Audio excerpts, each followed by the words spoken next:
Strange Adventure.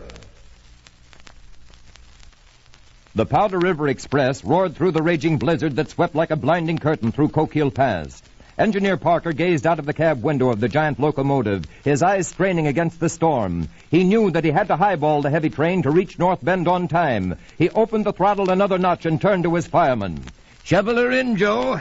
We've got to make time before the tracks bank up on us. The engineer thought of the long downgrade curve a few miles ahead and pondered a moment on what to do. Normally, all trains slowed down for it, but Parker remembered the importance of getting into North Bend. His hand remained steady on the throttle. Joe, the fireman, leaned back against the tender and watched the black outlines of the trees and telegraph poles speed past.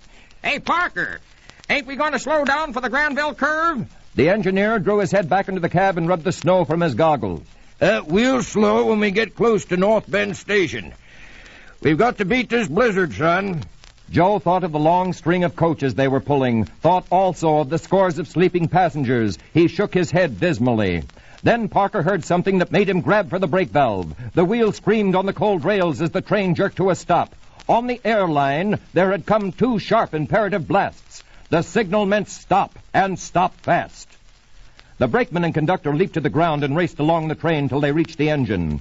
The short, fat conductor stopped, breathing heavily from the exertion. What's wrong, Parker? What happened? Parker leaned out the cab window. You pulled the airline, didn't you? You're hearing things, Parker. We didn't pull any airline. The puzzled trainman questioned every member of the crew, but no one was able to solve the mystery of the phantom signal. The airline was inspected and was found to work perfectly. There seemed to be no way it could have made the signal itself.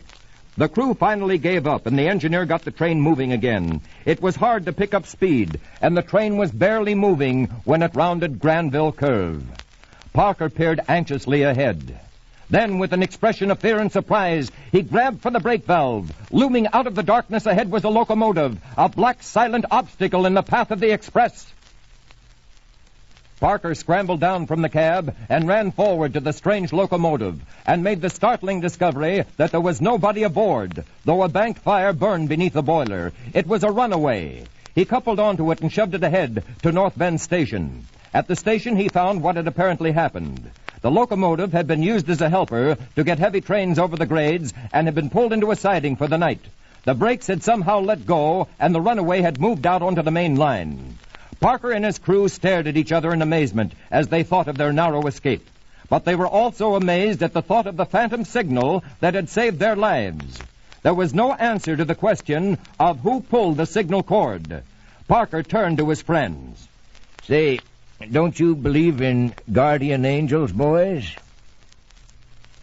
This is Pat McGeehan saying goodbye from my writer Charles Crowder and inviting you to listen again to another tale of Strange Adventure.